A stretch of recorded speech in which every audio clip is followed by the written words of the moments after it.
Muy buenos días para todos. ¿Cómo están ustedes? Esta es nuestra sexta clase de este curso de cuento, del género literario del cuento, y vamos a profundizar un poco más en el concepto de la descripción, ¿no? Que para muchos de nosotros, de los que nos dedicamos a compartir a través de la escritura nuestros sentimientos, de tratar de hacer de que el lector tenga ciertas emociones o comparta ciertas emociones que nosotros sentimos al escribir, es la varita de toque, ¿no? La piedra, la varita mágica, la piedra de toque que nos permite que esas ideas lleguen al lector muchísimo más claras y puedan afectar sus sentidos y sus emociones. Bien, entonces hoy nos vamos a dedicar a la descripción de los objetos. Bueno, y lo primero que tendríamos que plantearnos tal vez, ¿no? Es ver la descripción, perdón, la definición de qué es un objeto.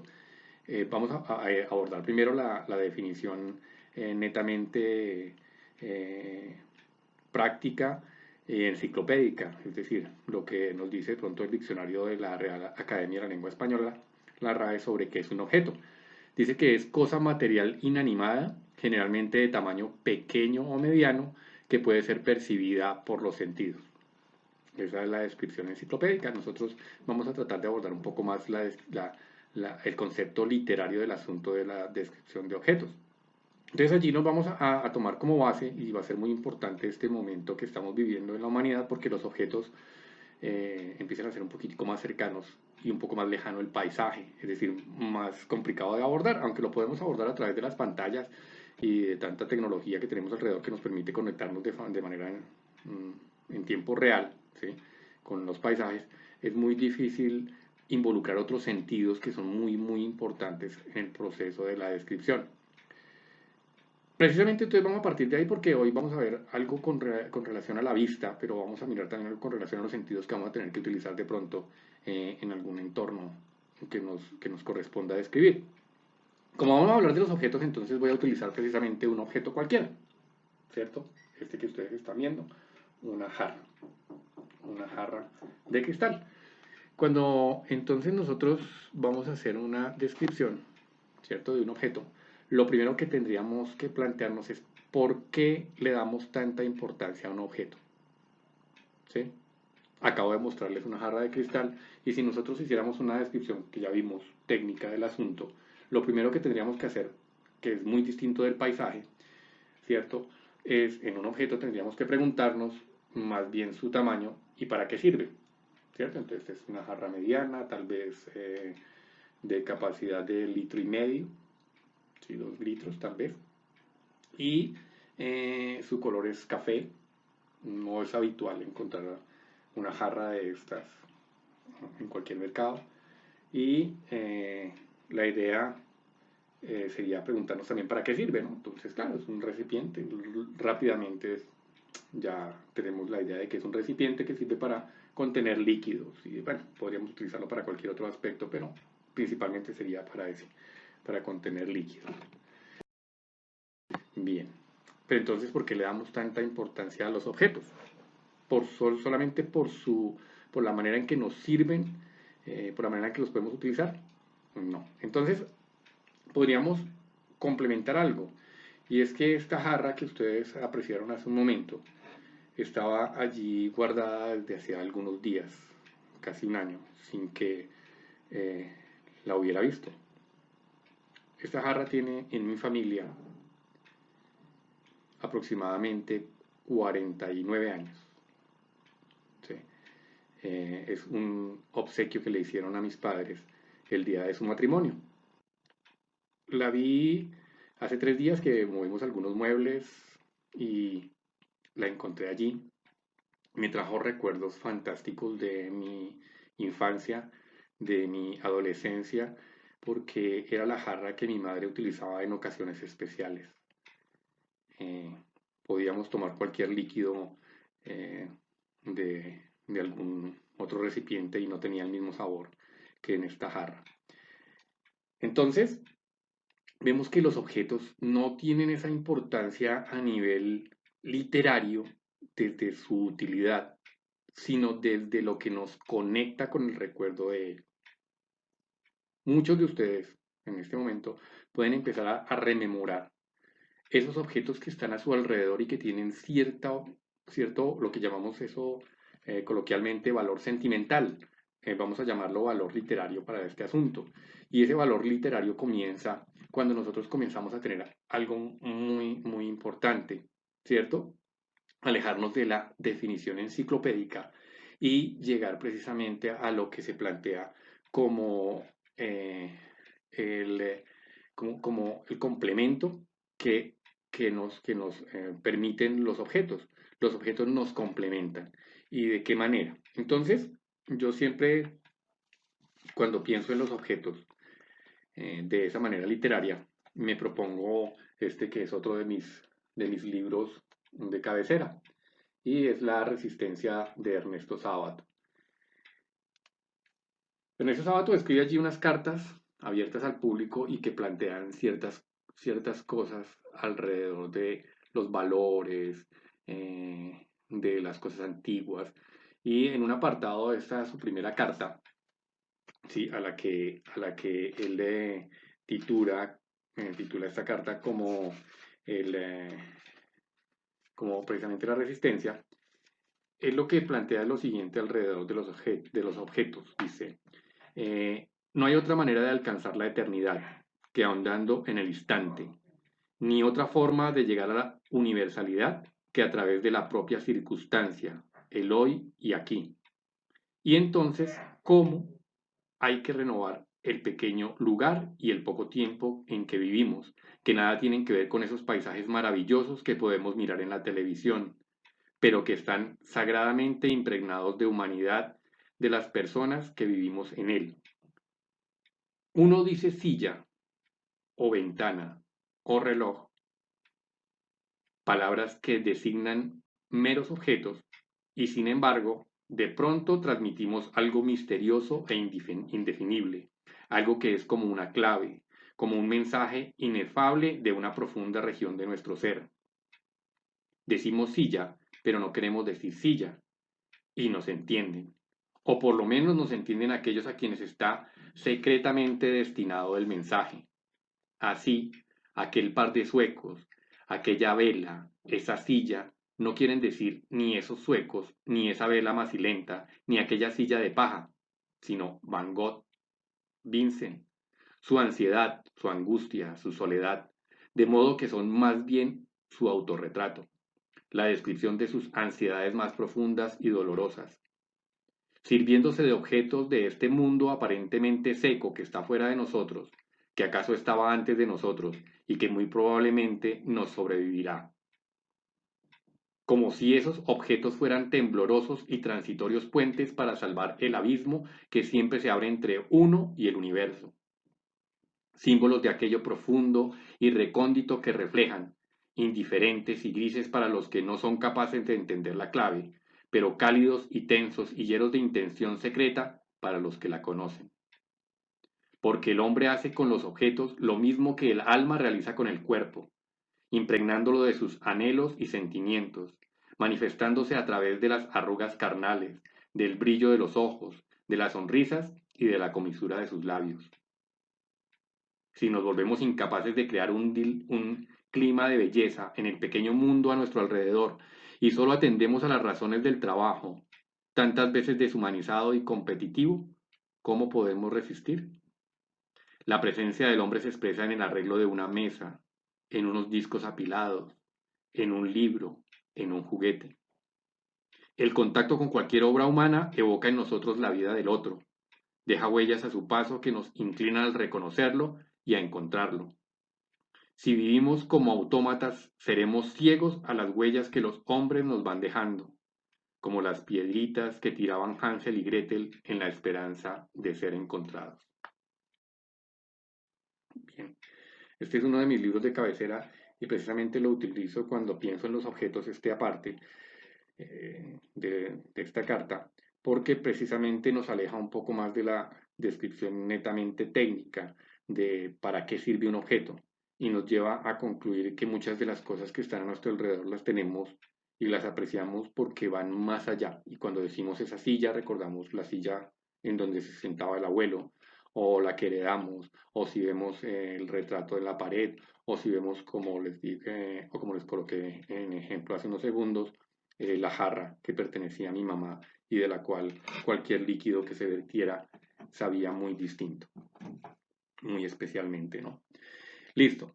Entonces, para mirar un poquitico por qué es importante esto de los objetos, nosotros vamos a referirnos hoy a Joseph Addison y a uno de sus ensayos que se tituló Los placeres de la imaginación, o que se titula así. Addison nació en Millstone, al sur de Inglaterra, en 1672 y este ensayo, titulado Los placeres de la imaginación, fue publicado en 1712. Bueno, de allí tendríamos que comenzar a explorar en lo que nos propone Addison con referencia a los placeres de la imaginación, ¿sí? Y partiendo de cuán importante es la imaginación en la descripción de un objeto, ¿cierto? Más que todo, lo que vamos a mirar sobre este ensayo nos plantea varias preguntas. La primera es esa: ¿cuán importante es la imaginación en la descripción de un objeto? Señalemos entonces que a pesar de la definición enciclopédica, ¿cierto? Al ver que un objeto en realidad tiene que ver más con las emociones que nos transmite que con su utilidad, vamos a entender que Addison nos plantea que la imaginación es muy importante en el proceso. Bien. Entendiendo entonces esto de Addison de los placeres de la imaginación, ¿cierto? Addison, al preguntarnos qué entiende él por los placeres de la imaginación, nos da una respuesta. Dice: entiendo los placeres que nos dan los objetos visibles, sea que los tengamos actualmente a la vista, sea que exciten sus ideas por medio de las pinturas, de las estatuas, de las descripciones literarias u otros semejantes, ¿cierto?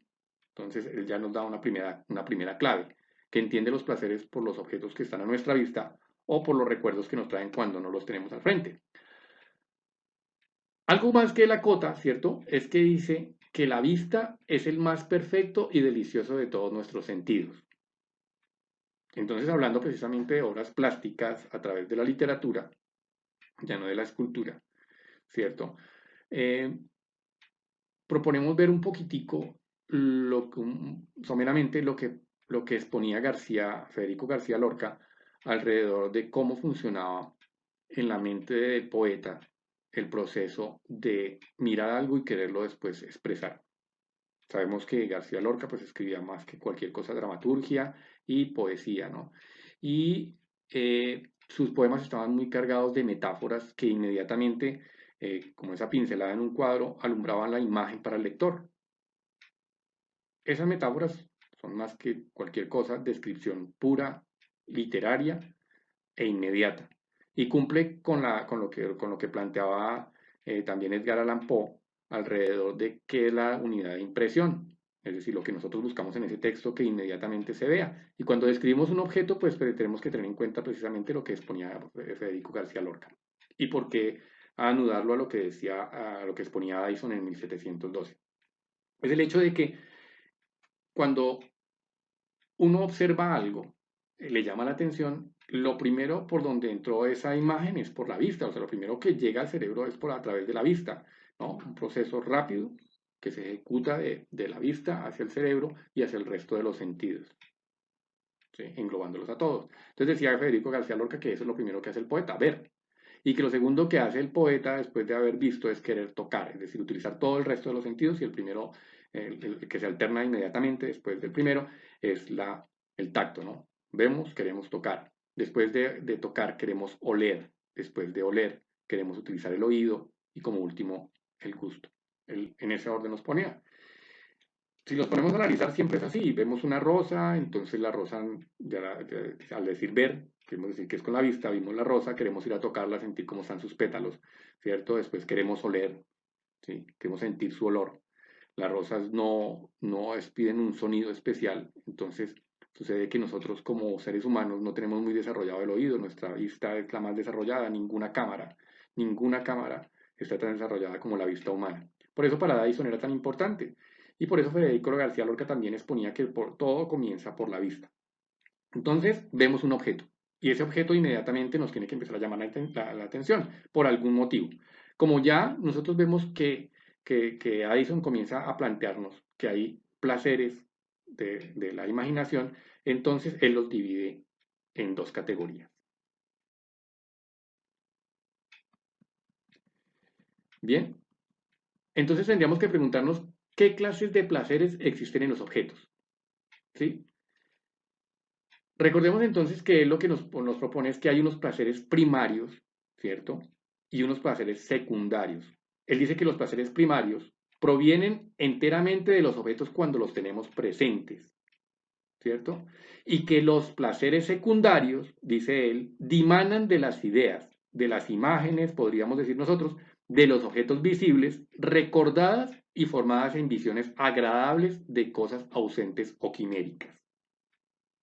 La jarra, ¿cierto? Me trajo una emoción en el momento en que la vi, hace unos años, hace muchos años ya, ¿cierto? Porque allí había un contenido que siempre era muy especial, ¿m? El verla en ese momento. Pero el recordarla sin verla también me trae unas emociones especiales que se desarrollan en mi cerebro. Bien, entonces, eso sería la división de placeres que hace Joseph Addison. Ahora, podríamos ver entonces qué características debe tener un objeto para que nos cause placer. ¿Sí? No solamente es el hecho de que está allí el objeto, sino que debe tener unas características especiales. ¿Sí? Y eso se podría complementar para ver lo que es la apreciación del arte, ¿no? La primera característica que nos propone Addison que debe tener un objeto para que nos cause placer es la grandeza. ¿Sí? Y él dice, la imaginación, a la imaginación le apetece llenarse de un objeto y apoderarse de alguna cosa que sea demasiado grande para su capacidad. Caemos en un asombro agradable al ver tales cosas sin término y sentimos interiormente una deliciosa inquietud y espanto. Y allí es muy importante que tengamos algo en cuenta. Lo primero que habla es de la grandeza, ¿no? Si nosotros nos ponemos a apreciar las grandes obras magníficas no de la literatura, hablamos primero de la arquitectura, algunas que tienen que ver con la literatura más profundamente. Primero la arquitectura, eh, las grandes obras arquitectónicas tienen que ver con la grandeza, catedrales, palacios, ¿sí? Si los apreciamos, todo tiene que ver con la grandeza. Es decir, ¿por qué? Porque el ser humano, ¿sí? Siempre ha apreciado la grandeza como algo que llena demasiado su imaginación y que entonces lo sobrecoge. Eso lo trataron de hacer en las obras artísticas, arquitectónicas. Ahora miremos también en las obras pictóricas, toda la historia del arte, y vemos cómo siempre comenzaban en obras muy grandes, es decir, lienzos extensos que trataran de abarcar toda esa grandeza que había visto el pintor. Igual lo podríamos ver en la escultura. Después nos dirigimos a otro tipo de emociones que tienen que ver con lo minimalista, con lo más pequeño, pero en general comenzamos siempre por esa parte muy extensa. Por eso nos llama muchas veces la atención la novela porque es mucho más extensa, ¿cierto? Y las novelas anteriormente ocupaban 600, 700 páginas. Hoy vemos que nos dirigimos un poquito más a la concisión del lenguaje, pero sigue siendo, cuando vemos una obra artística, ya no apreciándola por la unidad de impresión que tenga que ver con el lenguaje tan conciso como en el cuento, pero sigue siendo una obra de arte porque nos sobrecoge, porque nos llena esa parte de la imaginación a través de la grandeza, ¿cierto? Y él complementa con otra cosa, ¿no? Dice, extensas e ilimitadas vistas son tan agradables a la imaginación como lo son el entendimiento, las especulaciones de la eternidad y del infinito. ¿Sí? Entonces allí mezclamos con un poquito de la filosofía, ¿no? De dónde viene el hombre, hacia dónde va, cuál es el infinito, por qué somos infinitos. O sea, a veces buscamos, y muchas de las obras artísticas lo que buscan en realidad siempre es la inmortalidad, es decir, más allá del infinito, que nunca caben. Entonces, esa cuestión, ¿cierto? Es la primera característica que debe tener un objeto que nos cause placer, la grandeza, ¿sí? Lo inconmensurable, lo indefinible de aquello. Grandes obras literarias por ejemplo, hablando ya, quitándole un poquito la parte espiritual, como la Biblia, nacen, y eso, nacen a través de la visión del desierto. ¿Sí? El desierto precisamente es algo que es inconmensurable y que nos puede llenar de ciertas emociones diferentes a las de un paisaje cualquiera. Es otra cosa que hay que tener en cuenta, ¿no? La honestidad al describir, porque nosotros tenemos que tener la misma capacidad para describir el paraíso como se describe el infierno. Es decir, que tiene que haber claroscuros. No podemos solamente definir que toda la vida es maravillosa, como sucede a veces en los finales de cuentos populares, donde dicen fueron felices y comieron perdices, porque en realidad no hay ninguna obra, ¿cierto?, magnífica que termine con un final de esa manera. Son cuentos populares que a veces pierden su vigencia o su fuerza porque al final siempre nos proponen un final feliz que en realidad no existe si vemos la vida en su totalidad honesta. Una relación amorosa no termina siempre con la felicidad total. Seres amados que pueden haber durado 50, 60 años juntos, siempre uno de los dos muere primero y la muerte siempre es algo trágico, no es algo que sea siempre una cuestión de heroicidad y esto. Siempre tiene un contenido bastante trágico porque uno abandona al otro de alguna manera, por más que sea llamado. Entonces hay que tener eso en cuenta. Esa es la grandeza que propone Addison en la apreciación del arte y estamos hablando de una obra literaria, un cuento, ¿no? La grandeza no hablamos en la cantidad de hojas, páginas y demás que tenga, sino en la manera en que podemos manejar el lenguaje. ¿Bien? La segunda característica que propone Addison es la singularidad, ¿sí? Y él lo propone de la siguiente manera.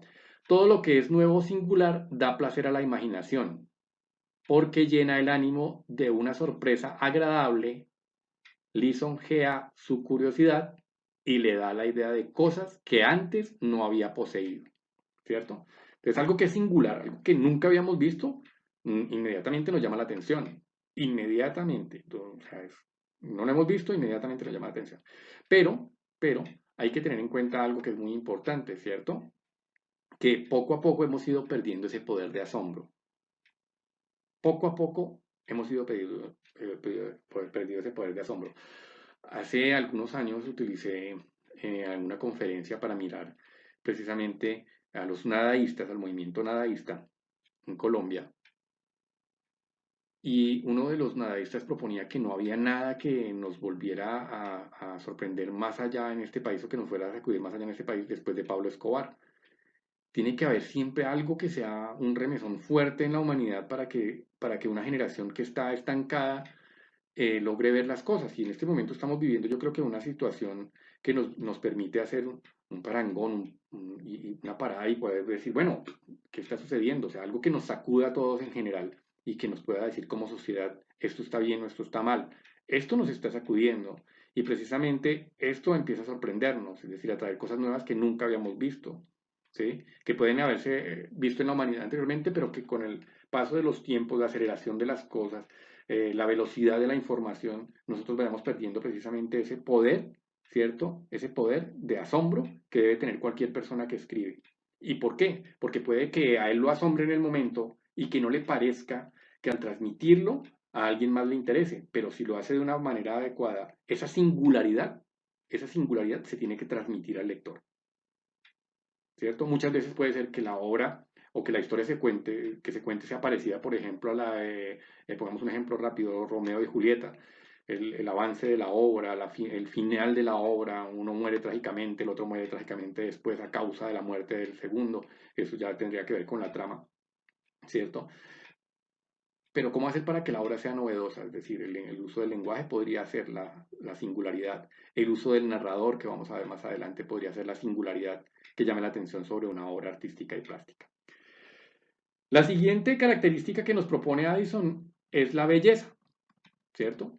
Y allí hay algo muy importante, dice él, basta descubrirla para que el ánimo se llene de una alegría interior y para que se esparza un agrado y deleite por todas sus facultades, ¿cierto? Y acota más adelante, la experiencia nos dice que hay ciertas modificaciones de la materia, las cuales sin examen alguno previo las pronunciamos a primera vista bellas o deformes. Es decir, cada uno tiene una particularidad, cada uno de nosotros tiene una particular visión de las cosas, porque allí está la belleza como ambigüedad dentro de un texto cualquiera. Lo que para mí puede ser muy hermoso, para otro no. Y esa ambigüedad precisamente es la que uno debe aprender a manejar con un equilibrio para que sus ideas lleguen muchísimo más claras al lector. Sin embargo, volvemos a decir que ese manejo del lenguaje, de los adjetivos, de todo lo que complementa una palabra y el sustantivo precisamente, son muy importantes porque pueden hacer ver al lector exactamente lo que él quiere ver. Y volvemos a conducirnos a algo que es muy importante. El lector se va convirtiendo en alguien crítico. La persona que lee es alguien que se convierte en alguien crítico y que poco a poco va encontrando en una obra, y más nosotros si nos queremos dedicar a escribir, nos tenemos que convertir en lectores críticos, que nos va a permitir que a través de la conjunción entre sustantivo y adjetivo, por ejemplo, o sustantivo o verbo y complemento, veamos la acción inmediata y veamos lo que de pronto el autor quería transmitir, y más cuando se trata de un objeto que está inmóvil o un objeto que está en movimiento. ¿Sí? Entonces tenemos que tener en cuenta que esa belleza es muy ambigua porque cuando yo digo palabra belleza, de una vez hay un símbolo allí ambiguo. ¿Sí? A muchos la figura humana les puede parecer eh, atractiva o repugnante dependiendo de lo que él ve en esa imagen, ¿cierto? Es decir, que a las personas les gusta a veces el volumen, a veces la delgadez, a veces, o sea, todo lo que tenga que ver con belleza depende precisamente de esos placeres primarios y secundarios que van despertando en el ser humano los objetos. Bien, y apelamos nuevamente a, a la honestidad al describir. Bien, entonces ahora preguntémonos cuáles serían los placeres secundarios, ¿cierto? Y Addison nos propone allí que los placeres secundarios vienen precisamente de los recuerdos, de las evocaciones que uno hace sobre un objeto, ya no deteniéndola al frente. Entonces allí lo que nosotros nos vamos a tener en cuenta es que precisamente eh, una obra de arte, plástica, un cuadro, entramos a una exposición y vemos allí el paisaje. Allí empiezan a interactuar entonces ahora sí los placeres secundarios. Ya no estamos viendo en el cuadro, ya no estamos viendo el paisaje directamente, sino en el cuadro la representación del paisaje. Y allí tener muy en cuenta lo siguiente, lo siguiente que dice Addison, es el sonido, ¿cierto? En el caso de la música, que representa al sonido natural. En el caso del cuadro, que representa el paisaje. En el caso de nosotros que lo hacemos a través de las palabras de una descripción literaria, nos tenemos que someter a lo que son las diferencias en el arte. Es más, la música es diferente, el cine es diferente, eh, la pintura es diferente, la fotografía es diferente en sus características de cómo evoca los placeres secundarios. Nosotros a través de la descripción en palabras podemos apelar a ese sentido de los placeres secundarios. Y lo hacemos, por ejemplo, con un objeto, al recordar, a evocar y de manera plástica, y hacerlos que el mismo lector lo sienta como uno lo sintió, ¿cierto? Es decir, cómo sintió al momento de ver ese objeto y de evocar. Allí hay que tener en cuenta que esto se llama representación o mímesis, ¿no? De lo que queremos queremos hacer sentir al lector. Bien, ya hasta aquí lo que hemos tratado de Addison con respecto a los placeres primarios y secundarios y lo que se llamaría apreciación del arte, es decir, apreciación de una buena obra. Lo que tendríamos que plantearnos ahora es algo que decía Aristóteles, y es apégate al asunto. Cuando nosotros queremos hacer una obra de arte de cualquier tipo, ¿cierto? Tenemos que arriesgarnos a utilizar los materiales. En una escultura, la piedra, el bronce, lo que a ustedes se les ocurra, cincelarlo y meternos allí con los materiales. Cuando hablamos de apégate al asunto, también en la literatura hablamos de que si estamos hablando de cuento, vamos a tener que leer cuentos y empezar a desglosar estos cuentos de manera crítica. ¿Sí? Proponernos este cuento que trae tal narrador, tal tipo de narrador, este cuento fue construido de esta manera y es decir, mirar la carpintería del asunto. Y entonces por eso nos vamos a referir ahora a los tipos de descripción que pueden existir. Bien, entonces allí entramos en los tipos que nos plantean, ¿cierto? De cuáles son, de cómo describir, cuáles son los tipos de descripción que existen. Entonces encontramos que hay una que se llamaría descripción pictórica. ¿sí? La descripción pictórica, ¿sí?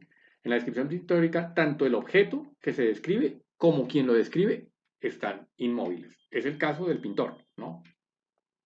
Paisaje inmóvil, pintor inmóvil, ¿cierto? Un bodegón, porque ya no estamos hablando de descripción de paisajes, sino de objetos. Entonces, un bodegón, naranja quieta, pintor quieto. Ambos inmóviles y están allí, los dos en confluencia y tratando de describirlos. ¿Cómo sería esto entonces en la literatura? ¿Cierto? El objeto inmóvil, la jarra, yo al frente con mi lápiz y papel, con mi computador, tratando de describir. ¿Sí? Entonces allí estaría el tipo de descripción pictórica. Después estaría la topográfica, en la que el objeto descrito está inmóvil y quien lo describe está en movimiento. Esto sucede, por ejemplo, cuando hacemos descripciones, de una descripción de viaje, ¿no? Voy en un tren, en un avión, en un automóvil y voy describiendo lo que está sucediendo allí con el paisaje. Allí lo importante es el relieve, ¿no? En la descripción pictórica es el objeto como tal, sus dimensiones y demás. En la descripción topográfica es el relieve. Y esta es la siguiente, que es la descripción cinematográfica. El sujeto que describe está inmóvil, ¿cierto? Y el objeto que va a describir está en movimiento. Eso sucede, por ejemplo, pondríamos un ejemplo, en un desfile marcial, donde hay una banda con sus instrumentos, unas personas que siguen el ritmo con la marcha, ¿cierto? Y entonces allí lo más importante a describir es los planos abiertos y el plano cerrado, es decir, lo que está alrededor, la gente que confluye allí en el desfile, el instrumento que va allí, el otro que va allá, pero también los planos cerrados, cómo marcha una sola persona, cómo de pronto un caballo, si de pronto allí dentro del desfile marcial va un caballo, cómo suenan sus cascos, y allí entonces entra el sonido como algo que es principal, ¿cierto?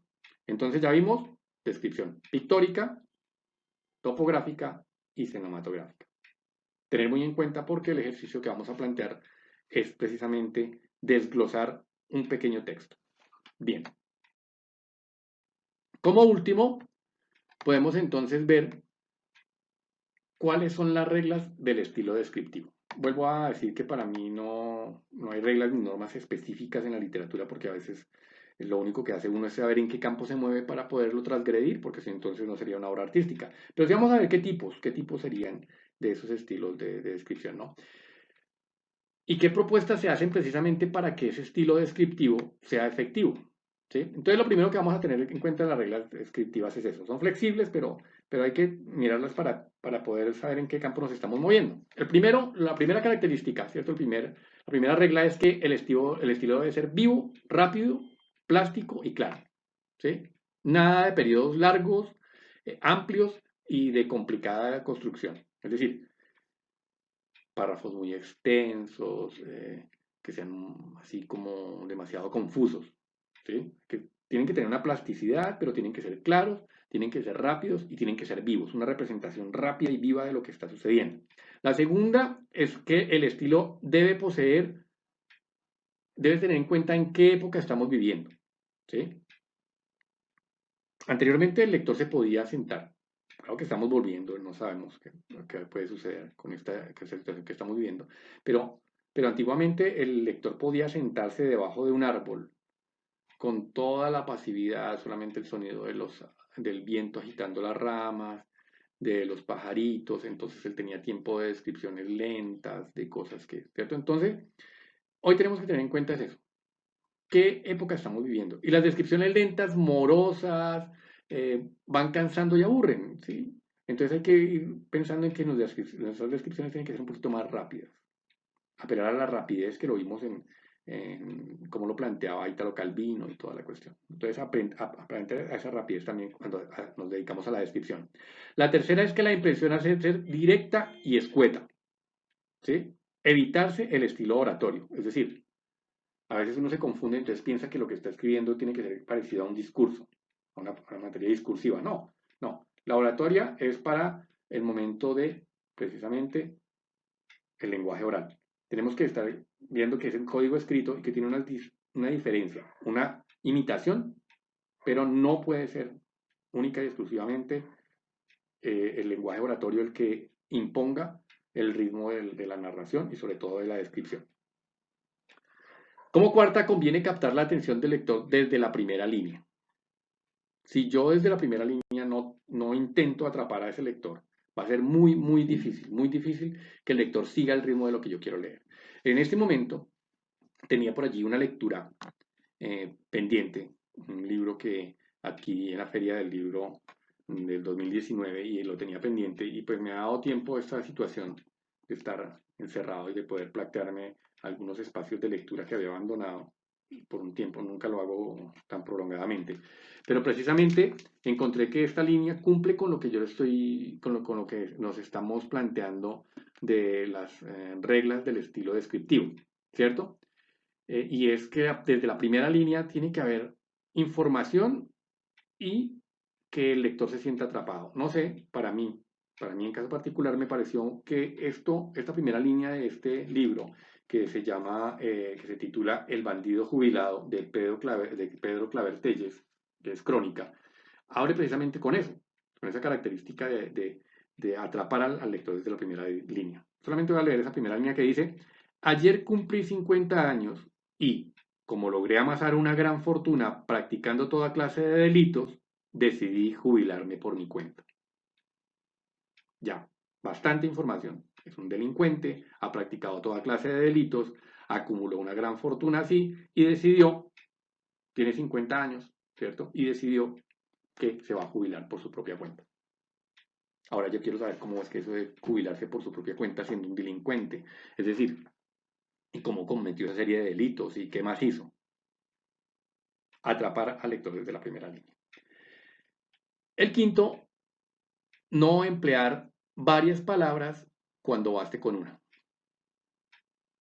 Muchas veces nosotros creemos que por utilizar adjetivos, diminutivos o cosas o más complicaciones o más palabras rebuscadas y más para la descripción va a estar bien elaborada. Bien, precisamente entonces el ejercicio con el que cerramos esta clase se lo voy a enviar a ustedes eh, en la plataforma, ya les explicaré cómo. Y lo que vamos a realizar es un ejercicio en el que ustedes van a mirar ese texto y van a recortar las palabras que ustedes crean como autores independientes que deben sobrar. Es un texto que creé única y exclusivamente para este ejercicio, es de mi autoría. Ustedes están en el derecho de recortar allí lo que crean que no sirve para la historia. ¿Sí? Sobre todo para la descripción. Entonces, lo recortan y elaboran un nuevo texto. Elaboran un nuevo texto, ¿sí? La idea es que no varíen, perdón, el orden. No varíen el orden en el que va contada la historia. ¿Sí? No le vayan a variar el orden en el que va contada la historia, sino que supriman todas las palabras que ustedes crean que no deben ir en el texto porque alteran las reglas que acabamos de decir, ¿cierto? Es decir, que sea vivo, rápido, plástico y claro la primera, que el estilo ha de responder a la época en que vivimos, es decir, que rápidamente atrape al lector. La impresión ha de ser directa, que no haya nada discursivo ni de oratoria. Conviene que la captar la atención desde la primera línea y no emplear varias palabras cuando baste con una. ¿Listo? Entonces van a coger ese ejercicio que les voy a enviar y ustedes lo van a ver. ¿Cómo lo vamos a hacer posteriormente? Lo vamos a compartir. Las instrucciones se las daré más adelante. Muchísimas gracias a ustedes, muy amables por su atención. Espero que la propuesta de aprender entre todos siga siendo la más efectiva. Eh, las instrucciones del ejercicio, vuelvo a repetir, las daré en el transcurso de la tarde. Muchísimas gracias. Que estén muy bien.